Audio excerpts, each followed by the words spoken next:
इस कहानी की शुरुआत में हमें बेन नाम के एक आदमी को दिखाया जाता है जो घबराई हुई हालत में अपने घर जाता है जहां उसकी पत्नी और उसके बच्चे हैं, और तभी वो अपने कंप्यूटर से कुछ फाइल्स को डाउनलोड करके उस पेन ड्राइव को एक खास लॉकेट के अंदर डाल देता है और अब उसके घर की लाइट चली जाती है। जिसके बाद दिखाया जाता है कि धीरे धीरे पूरी अर्थ की लाइट जा चुकी है, यानी कि पूरी अर्थ पर अंधेरा हो चुका है। यहाँ तक कि सड़कों पर जो गाड़ियां चल रही होती है वो भी अपने आप ही बंद हो जाती है, साथ ही प्लेन भी क्रैश हो जाते हैं। ऐसा धरती पर पहली बार हुआ है और अब इस घटना को पूरे 15 साल बीत जाते हैं। 15 साल बाद धरती पर दिखाया जाता है कि लोगों के रहने का तरीका पूरी तरह से बदल चुका है। पिछले 15 सालों से एक बार भी धरती पर लाइट नहीं आई, जिस वजह से बहुत सारी चीजें, बहुत सारे काम पूरी तरह से बंद हो चुके हैं। यानी कि अब इंसानों को अपने काम अपने हाथों से ही करने पड़ते हैं। साथ ही अमेरिका अब 6 हिस्सों में बढ़ चुका है। बेन को दिखाया जाता है जो अपनी फैमिली के साथ एक सेफ जगह पर चला गया होता है और कुछ वक्त पहले उसकी पत्नी इस दुनिया से जा चुकी है, इसलिए वो अब एक दूसरी लड़की को डेट कर रहा होता है। साथ ही उसका बेटा और बेटी भी बड़े हो चुके हैं। बेन के बेटे को अस्थमा की प्रॉब्लम होती है, इस वजह से उसे काफी परेशानियों का सामना करना पड़ता है।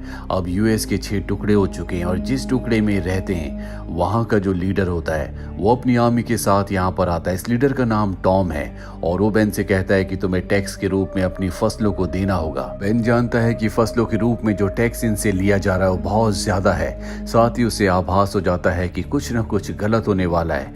इसीलिए कहानी की शुरुआत में जो उसने पेन ड्राइव को लॉकेट के अंदर डाला था वो लॉकेट वो अपने दोस्त को देता है और कहता है कि किसी भी कीमत पर इस लॉकेट को किसी दूसरे इंसान के हाथ मत लगने देना। यहाँ पर जो टॉम होता है जो इस पूरी मिलिट्री का कैप्टन है वो कहता है कि तुम्हें मेरे साथ चलना होगा। बेन उसके साथ जा ही रहा होता है कि तभी उसका बेटा वहां पर क्रॉसबो लेकर आ जाता है और कहता है कि तुम मेरे डैड को नहीं ले जा सकते। हालांकि बेन अपने बेटे को समझाने की कोशिश करता है पर तब तक वो एक आदमी को क्रॉसबो से मार देता है, जिसके बाद आपस में इनकी लड़ाई होना शुरू हो जाती है। इस लड़ाई में टॉम के लोग कई लोगों को मार देते हैं। साथ ही वो बेन के बेटे को बंदी बनाकर अपने साथ ले जाते हैं। अब बेन भी बहुत बुरी तरह से जख्मी हो चुका है और जब उसकी बेटी उसके पास आती है वो देखती है कि उसके पिता आखिरी सांसें ले रहे हैं। बेन अपनी बेटी से कहता है कि तुम्हारे अंकल यानी कि मेरे भाई शिकागो में रहते हैं और वही हमारी आखिरी उम्मीद है, वही तुम्हारे भाई को वापस ला सकते हैं क्योंकि तुम्हारे भाई को मिलिथिया के यानी कि टॉम और उसके लोग अपने साथ बंदी बनाकर ले गए हैं। इसके बाद बेन की मृत्यु हो जाती है और अब बेन की बेटी अकेले शिकागो की तरफ निकलने का फैसला करती है, लेकिन उसके 2 साथी जिनका नाम मैगी और आरोन होता है वो भी उसके साथ आ जाते हैं और अब ये तीनों की तीनों पूरा दिन सफर करने के बाद एक जगह पर रात गुजारते हैं। और अगली सुबह बेन की बेटी जिसका नाम चार्ली है जब वो उठती है तो पानी लेने के लिए जाती है और नदी के किनारे उसे एक लड़का दिखता है जिसका नाम नेट है। अब क्योंकि लोग एक दूसरे से डरते हैं इसीलिए नेट को देखकर डर जाती है, पर नेट उसे कुछ भी नहीं कहता और अब वो अपने दोनों साथियों के साथ यहाँ से भी आगे बढ़ती है। बहुत लंबा सफर करने के बाद इन्हें एक टूटा फूटा प्लेन दिखता है। ये तय करते हैं कि आज रात ये इसी प्लेन के अंदर गुजारेंगे, लेकिन जब ये प्लेन के अंदर जाते हैं तो वहाँ पर 3 लुटेरे होते हैं जो इन्हें पकड़ लेते हैं और इसके बाद एक लुटेरा चार्ली को अपने साथ ले जाता है, जबकि चार्ली के दोनों दोस्त अब भी दूसरे लुटेरों के पास होते हैं पर बड़ी चालाकी से उन दोनों का खात्मा कर देते हैं। वहीं बाहर उस लुटेरे को दिखाया जाता है जिसके पास चार्ली है, लेकिन इससे पहले कि वो चार्ली को नुकसान पहुंचाता वहां पर नेट आकर उस लुटेरे को मार देता है। जिसके बाद नेट बताता है कि वो भी शिकागो जा रहा है और अब ये चारों के चारों अपना आगे का सफर तय करते हैं। वहीं दूसरी तरफ हमें बेन के बेटे डैनी को दिखाया जाता है जिसे टॉम और उसके साथी अपने साथ बंदी बनाकर ले गए थे। जब सब के सब सो रहे होते हैं तो बड़ी चालाकी से डैनी अपनी हथकड़ियां खोलकर वहां से भाग जाता है, पर उसे अस्थमा की प्रॉब्लम है इसीलिए भागने की वजह से उसे अस्थमा अटैक आता है, जिस वजह से वे घर के आगे बेहोश हो जाता है। जब उसे होश आता है तो देखता है कि उसके हाथ बंधे हुए हैं। उसके सामने एक लेडी है जो अपना नाम उसे ग्रेस बताती है। उसके पास गन होती है और वो डैनी से पूछती है कि तुम यहाँ पर क्या कर रहे हो। डैनी बताता है कि कुछ लोगों ने मुझे पकड़ लिया था, मैं अपनी जान बचाकर भाग रहा था लेकिन अस्थमा अटैक की वजह से मैं बेहोश हो गया। ये सुनने के बाद वो लेडी यानी कि ग्रेस उसे एक अस्थमा का पंप देती है और बताती है कि ये मेरे बेटे का था जो अब इस दुनिया में नहीं रहा। वहीं चार्ली को दिखाया जाता है जो अपने तीनों साथियों के साथ शिकागो के एक बार में जाती है है। दरअसल उसके पिता ने उसे ये एड्रेस बताया था। यहाँ पर जो बार टेंडर होता है वो उससे माइल्स के बारे में पूछती है। वो कहता है मैं किसी माइल्स को नहीं जानता, पर जब वो अपने पिता का नाम उसे बताती है तो कहता है कि मैं ही माइल्स हूँ। और अब वो उसे एक सेपरेट कमरे में ले जाता है जहाँ पर चार्ली अपने अंकल माइल्स से पूछती है कि वो लोग हमारे परिवार के पीछे क्यों पड़े हुए हैं। माइल्स बताता है कि आज से 15 साल पहले जो ब्लैकआउट हुआ था, जिसके बाद कभी बिजली नहीं आई, हो ना हो तुम्हारे पिता बेन उसके बारे में कुछ न कुछ जानते थे। और मोनरो रिपब्लिक का जो बॉस है वो एक डिक्टेटर हुआ करता था जो आज से 15 साल पहले पूरी दुनिया पर अपना कब्जा करना चाहता था, जिसके लिए उससे दुनिया के हर एक प्लेन, हर एक न्यूक्लियर बॉम्ब पर अपना कब्जा चाहिए था। और शायद हो सकता है कि उसी की वजह से ब्लैकआउट हुआ और तुम्हारे पिता कुछ न कुछ जानते थे, इसीलिए वो तुम्हारे पिता और तुम्हारे परिवार के पीछे पड़े हुए हैं। चार्ली चाहती है कि उसके अंकल माइल्स उसका साथ दे, लेकिन वो साफ साफ मना कर देते हैं। चार्ली गुस्से में यहाँ से जाने लगती है। तभी उसका साथी नेट उसके अंकल से लड़ने के लिए जाता है, पर नेट उसका हाथ पकड़कर उसके हाथ में एक टैटू दिखाता है जो उसी ग्रुप यानी कि मोनरो ग्रुप का होता है, यानी कि वो भी मोनरो ग्रुप का हिस्सा है। दरअसल नेट का पूरा सच सामने आ चुका और जानबूझकर इनके ग्रुप में शामिल हुआ था ताकि वो माइल्स की लोकेशन का पता लगा सके। मोनरो ग्रुप किसी भी कीमत पर माइल्स को हासिल करना चाहता है और अब जब नेट की पूरी सच्चाई सामने आ चुकी है तो सबको वो अपने एरो के पॉइंट पर लेकर वहां से निकल जाता है। अब सब चाहते हैं कि माइल्स यहाँ से चला जाए, लेकिन माइल्स यहाँ से जाने से मना करता है और कहता है कि वो मोनरो ग्रुप का अकेले सामना कर सकता है। चार्ली और उसके साथी उसका साथ देने के लिए तैयार हो जाते हैं, लेकिन माइल्स नहीं चाहता कि उसका कोई भी साथ दे, इसीलिए सबको गुस्से से यहाँ से जाने के लिए कहता है। सबके सब चले जाते हैं और अब नेट मोनरो ग्रुप के बहुत सारे लोगों के साथ यहाँ पर आ जाता है, लेकिन माइल्स उन सब का सामना करता है, बहुत सारे लोगों को मार देता है। चार्ली भी अपने दोनों साथियों के साथ यहाँ पर अपने अंकल माइल्स की मदद करने के लिए पहुंच जाती है और वो मोनरो ग्रुप के ऊपर हमला कर देती है। पर एक पल ऐसा आता है कि मोनरो ग्रुप का एक आदमी चार्ली को मारने वाला होता है, लेकिन तभी वहां पर नेट आकर अपने ही साथी को मार देता है। वही माइल्स इनके कैप्टन को मार देता है, जिससे लड़ाई खत्म हो जाती है। और अब माइल्स तय करता है कि वो चार्ली के साथ उसके भाई को यानी कि डैनी को ढूंढने के लिए जाएगा।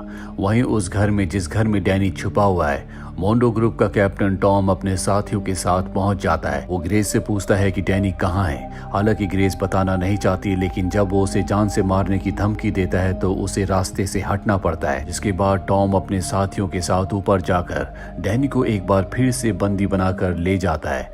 और अब इन सब के जाने के बाद ग्रेस बेसमेंट में जाती है। उसके पास एक लॉकेट होता है जिसका बटन दबाते यहाँ पर लाइट जल जाती है। ये लॉकेट हूबहू उसी लॉकेट की तरह होता है जो चार्ली के पिता बेन ने अपने दोस्त को दिया था, जो कि इस वक्त चार्ली के साथ है। और अब इस लॉकेट को वो अपने कंप्यूटर सिस्टम से अटैच करके किसी से चैट करती है। जिससे वो चैट कर रही होती है, उसे खुशी होती है कि टॉम और उसके लोगों को इनके बारे में कुछ भी पता नहीं चला। वहीं हमें माइल्स को दिखाया जाता है जो चार्ली और दोनों साथियों के साथ आगे बढ़ रहा होता है। दरअसल वो अपनी साथी नोरा को ढूंढ रहा है जो कि विस्फोटक बनाने में बहुत माहिर है। और उसे पता चलता है कि उसे भी टॉम के ग्रुप ने यानी कि मिलिथिया ने बंदी बनाकर अपने पास रखा हुआ है। और अब माइल्स किसी भी कीमत पर नोरा को, जो कि उसकी दोस्त है, उसे आजाद करवाना चाहता है। चार्ली और उसके दोनों साथियों को कहता है कि मैं 2 हफ्तों के बाद तुम्हें इंडियाना में मिलूंगा, तब तक हमारे रास्ते अलग होते हैं। और वो यहाँ से निकल जाता है। पर जब सुबह चार्ली के दोनों साथियों की आंख खुलती है तो देखते हैं कि चार्ली भी जा चुकी है, यानी कि वो भी अपने अंकल माइल्स के पीछे उनकी मदद करने के लिए निकल चुकी है। चार्ली का साथी आरोन, जो दरअसल उसके पिता बेन का दोस्त था, जिसे बेन ने यानी कि चार्ली के पिता ने वो लॉकेट दिया था जिसमें पेन ड्राइव है, वो अपनी साथी मैगी को बताता है कि बेन ने जब मुझे लॉकेट दिया था तो उसने कहा था कि ये लॉकेट मुझे एक लेडी के पास लेकर जाना है जिसका नाम ग्रेस है। रोन कहता है कि हो ना हो ग्रेस के पास पहुंचने के बाद हमें ये पता लग सकता है कि अर्थ पर इलेक्ट्रिसिटी वापस कैसे आएगी, इसीलिए ग्रेस को ढूंढने के लिए निकल पड़ते हैं। वहीं हमें मिलिथिया के अड्डे पर दिखाया जाता है जहां पर मोरोन होता है, जो कि इन सब का लीडर है। वो एक लेडी के पास जाता है और ये लेडी और कोई नहीं बल्कि चार्ली और डैनी की मॉम है, यानी बेन की पत्नी। मोनरो से बताता है कि बेन की मृत्यु हो चुकी है, जिससे उसे बहुत दुख होता है। दरअसल बेन को ये लगता था कि उसकी पत्नी की मृत्यु हो चुकी है, लेकिन वो अब भी जिंदा है। वहीं चार्ली को दिखाया जाता है जो अपने अंकल का यानी कि माइल्स का पीछा करते हुए उस तक पहुंच जाती है और कहती है कि मैं भी तुम्हारे साथ आऊंगी। हालांकि माइल्स उसे अपने साथ नहीं ले जाना चाहता, लेकिन वो कहती है कि मेरे भाई को अस्थमा का अटैक आता है, उसे मेरी जरूरत है। माइल्स उसे अपने साथ आगे लेकर जाता है जहां पर देखते हैं कि बहुत सारे लोग एक हेलीकॉप्टर को खींच रहे होते हैं, जिससे इन्हें पता चल जाता है कि मिलिथिया ग्रुप के लोगों को यानी कि मॉनरो जो कि उनका लीडर है उसे अब भी यकीन है कि इलेक्ट्रिसिटी वापस आएगी और उस दिन के लिए वो सारी इलेक्ट्रॉनिक्स की चीजों को, हथियारों को इकट्ठा कर रहा है। माइल्स यहाँ पर देखता है कि नोरा भी इन्हीं में से एक है जिसे वो छुड़ाने के लिए यहाँ पर आया है, लेकिन यहाँ पर बहुत सिक्योरिटी होती है, गार्ड्स के पास बहुत ही खतरनाक हथियार होते हैं। इसीलिए रात को जब सब के सब सो रहे होते हैं तो वो अपनी नीस चार्ली के साथ प्लान बनाता है। चार्ली गार्ड्स को डिस्ट्रैक्ट करती है और माइल्स बड़ी चालाकी से नोरा को छुड़ा कर ले जाता है, लेकिन इस बात से नोरा खुश नहीं होती। दरअसल जानबूझकर वो बंदी बनी थी, उसे तो उन गार्ड्स की गन चाहिए थी जो कि बहुत ही खतरनाक है। ये वो वक्त होता है जब आम इंसान गन्स नहीं रख सकते। माइल्स नोरा से कहता है कि मैं किसी भी कीमत पर डैनी को बचाना चाहता हूँ जो कि मेरे भाई का बेटा है और इसके लिए मुझे तुम्हारी मदद की जरूरत है। नोरा कहती मैं तुम्हारी मदद कर सकती हूँ, लेकिन गार्ड्स के पास जो गन चाहिए वो तुम्हें उनसे लेकर मुझे देनी होगी।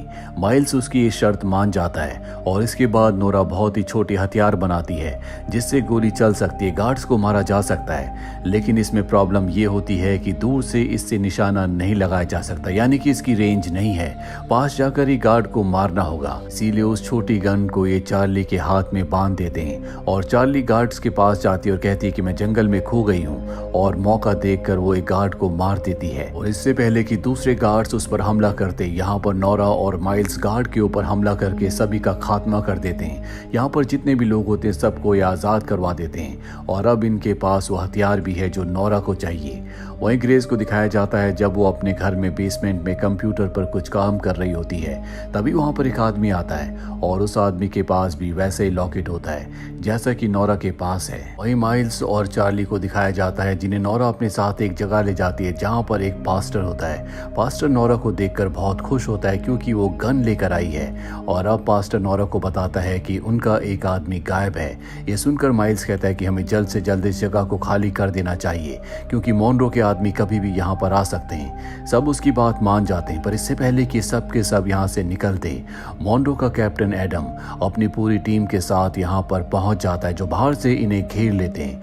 माइल्स अपने स्नाइपर को ऊपर भेजता है जो कि मॉनरो के कैप्टन एडम के कई लोगों को निशाना बनाता है, वो उन्हें बाहर ही रोकता है। वहीं अंदर दिखाया जाता है कि ये सब के सब दीवार से सुरंग बनाकर यहाँ से निकलना चाहते हैं। ऊपर की दीवार ढह जाती है जिससे इनका प्लान फेल हो जाता है, साथ ही ऊपर जो इनका स्नाइपर होता है उसकी भी मृत्यु हो जाती है। कैप्टन एडम अपने आदमियों के साथ अंदर आ जाता है, लेकिन माइल्स बहुत अच्छा फाइटर है इसलिए बहुत सारे लोगों को मार देता है और साथ ही कैप्टन एडम को तलवार की नोक पर बंदी बनाकर दूसरे कमरे में ले जाता है। यहाँ पर कैप्टन एडम माइल्स को पहले से जानता है क्योंकि आज से 15 साल पहले जब पहली बार ब्लैकआउट हुआ था तो माइल्स अपने भाई को ढूंढने के लिए शिकागो आया था। उस वक्त माइल्स के साथ उसका सबसे अच्छा दोस्त भी था और वो और कोई नहीं बल्कि मॉनरो है जो कि मिलिथिया ग्रुप का लीडर है। और जब ये दोनों के दोनों बेन को ढूंढ रहे थे तभी इन्होंने देखा था कि दो लोग एक आदमी को मार रहे हैं। इसके बाद माइल्स ने उस आदमी को बचाया था और वो आदमी और कोई नहीं बल्कि कैप्टन एडम था। इसीलिए कैप्टन एडम के दिल में माइल्स के लिए इज्जत होती है। चार्ली यहाँ पर कैप्टन एडम से पूछती है कि तुम माइल्स को पहले से कैसे जानते हो। बताता है कि मॉनरो का सबसे खास आदमी कभी माइल्स ही हुआ करता था, उसी ने उसके सभी लोगों को ट्रेनिंग दी है और अब किसी भी कीमत पर मॉनरो से वापस हासिल करना चाहता है। माइल्स कैप्टन एडम के साथ एक डील करता है, वो कहता है कि तुम यहाँ पर जितने भी मेरे लोग हैं उन सबको छोड़ दोगे, इसके बदले मैं तुम्हारे साथ मॉनरो के पास चलने के लिए तैयार हूँ। कैप्टन एडम उसकी ये डील मान जाता है और अब कैप्टन एडम अपने सभी साथियों के साथ माइल्स को यहाँ से मॉनरो के पास ले जा रहा होता है। पर जब ये रास्ते में होते हैं तभी चार्ली और नोरा इनके ऊपर हमला करके माइल्स को छुड़ा लेते हैं, साथ ही वो ब्रिज को भी ब्लास्ट कर देते हैं। वहीं दूसरी तरफ हमें मैगी और आरोन को दिखाया जाता है जो अब ग्रेस के घर पहुंच चुके हैं, पर ग्रेस इस घर को छोड़कर जा चुकी है। आरोन का यह दावा होता है कि पहले वो गूगल में काम किया करता था, इसीलिए उसे कंप्यूटर के बारे में बहुत कुछ पता है। और अब ये नीचे बेसमेंट में जाते हैं, यहाँ पर इन्हें कंप्यूटर के पार्ट्स मिलते हैं जिनसे इन्हें पता चलता है कि इस कंप्यूटर को अभी कुछ ही वक्त पहले बनाया गया था, यानी कि यहाँ पर इलेक्ट्रिसिटी थी। और इसके बाद आरोन यहाँ पर सर्च करना शुरू करता है, पर कई घंटों के बाद भी उसे कुछ नहीं मिलता। इसके बाद जब वो ऊपर आता है तो उसका वो लॉकेट जो कि उसे बेन ने दिया था वो अपने आप ही चमकना शुरू हो जाता है, यानी कि उसमें लाइट जल जाती है। साथ ही हेडफोन में गाना बजना शुरू हो जाता है, यानी कि इस घर में कुछ ऐसा है जो लॉकेट से कनेक्ट होता है और यहाँ पर इलेक्ट्रिसिटी आ जाती है। यहाँ मैगी के पास जो उसका पुराना आईफोन होता है वो भी आज कई सालों के बाद अपने आप ही ऑन हो जाता है और वो अपने दोनों बच्चों की फोटो कई सालों के बाद देखती है। और इसी के साथ ही वेब सीरीज यहीं पर खत्म हो जाती है।